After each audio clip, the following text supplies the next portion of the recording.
సరే ఇంతగా అయితే మా గవర్నమెంట్ మారింది. సహజం, రాజకీయాల్లో గెలుపులు ఉంటాయి, ఓటములు ఉంటాయి, ప్రభుత్వాల మార్పిళ్ళు ఉంటాయి, జరుగుతాయి. కానీ ఎంత తెలివి తక్కువ దద్దమ్మ ప్రభుత్వం వచ్చినా, నెక్స్ట్ సక్సెసివ్ గవర్నమెంట్ ఎవరు వచ్చినా రాష్ట్ర ప్రయోజనం కదా ఒక ప్రాజెక్ట్ అంటే. ప్రజలకు నీళ్ళు వచ్చేది కదా, ప్రజలు బ్రతికేది కదా, దాన్ని కొనసాగిస్తారు.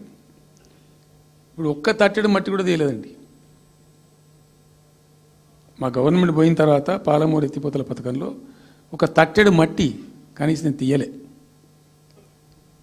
మరి దాన్ని ఎందుకు అబాండన్ చేసినరో, దాని వెనక ఏం ఉద్దేశం ఉందో, ఇంత నిష్క్రియాపరత్వం ఏంది, ఇంత దారుణమైంది. 2 నెట్ సంవత్సరాలు గడిచిపోయినాయి. ఇప్పుడు మేము గమనిస్తున్నాం. మధ్యలో ఏమైంది, కేంద్ర ప్రభుత్వంతో తమాషా. బీజేపీ మొదటి నుంచి మాకు తెలంగాణకు శని అయింది. అది కేంద్ర ప్రభుత్వం ప్రతిదాన్ని వ్యతిరేకించడమే. ప్రతిదాన్ని చంద్రబాబు ఎన్డీఏలో చేరటం, ఆయన మాటలు పట్టుకొని వ్యతిరేకించడం, అడ్డంగా ఇష్టం వచ్చిన పద్ధతిలో. మేము బాగా కొట్టాను. మేము ఉన్న రోజులు అనేకమైనటువంటి పోరాటాలు చేసినాం. చేసి దాన్ని ఎప్పటికప్పుడు సాధించుకున్నాం. అనుమతులు కానీ ఇంకోటి కానీ మొత్తం 9-10 అవసరం పడతాయి. అందులో 6 అనుమతులు ఆల్రెడీ వచ్చేసినాయి. Main environmental impact, environment assessment కమిటీది అదే మెయిన్ అసలు ప్రాజెక్టుకు లైఫ్ లైన్.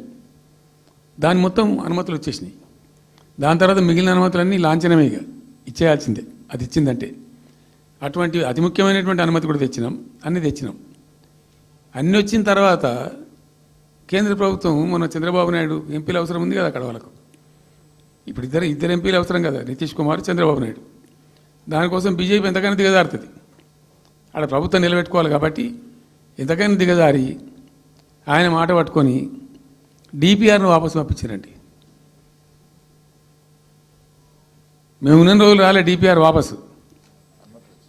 అనుమతులు తెచ్చిన ఉల్టా మేము. ఇంకా డిపిఆర్ వాపసు వస్తే భూమి ఆకాశం ఒకటి చేయాలా రాష్ట్ర ప్రభుత్వం.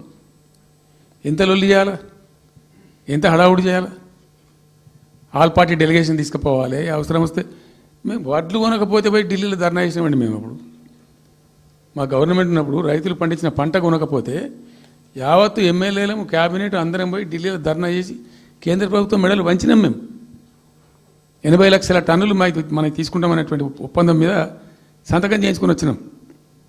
వడ్లు కొనిపించినాం ఎఫ్సిఐతోని. మామూలు వడ్లు కొనకపోతేనే మేము అంత అడావుడు చేసిపోయినాము.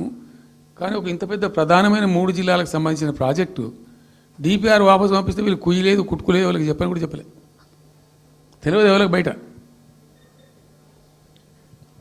జస్ట్ దేవర్